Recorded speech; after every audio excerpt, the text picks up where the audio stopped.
Hey everyone, welcome back to Center Stage. Hey, I want to give a kind of a shout out today. In the midst of making this podcast episode, the other night I noticed that there are now 5 subscribers. So thank you for the fifth subscriber. I appreciate it. Now my new goal right now, I guess, is 10 subscribers. So once I reach that, I'll try to do something fun. That brings us to this next musical. Gonna kind of jump from 1907, which I think is what we last ended on, to 1919. Now, in between this time, there wasn't really much going on Broadway. Moving out of the early 1900s into 1919 brings a new musical comedy called Irene. So, Irene is a new musical with a book by James Montgomery and music and lyrics by Joseph McCarthy and Harry Tierney. And it opened at the Vanderbilt Theater, which would later be demolished in 1954.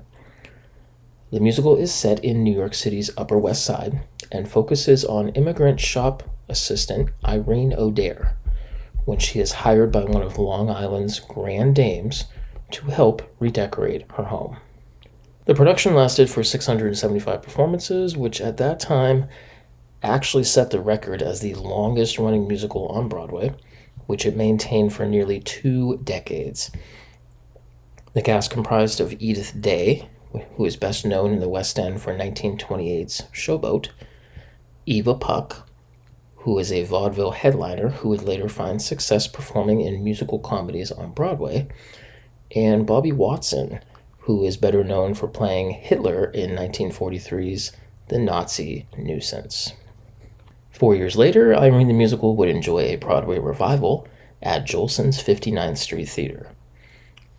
Now, the Jolson's Theater has quite an interesting and unique history in that it was formerly the Central Park Riding Academy before the Schuberts announced plans to convert it into a theater.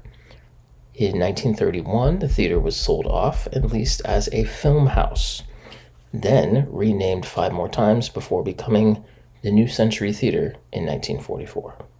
Then, in 1953, the theater was converted into an NBC broadcasting studio, and then to a videotape studio in 1958.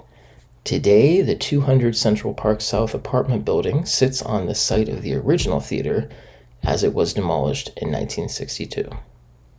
After the Broadway revival of Irene in 1923, the production would create 17 national touring companies and be filmed twice, first as a 1926 silent movie and again in 1940. As if one Broadway revival wasn't enough, Irene would see a second revival in 1973. Hugh Wheeler was brought on to rework the show with additional musical numbers written by Wally Harper and Jack Lloyd.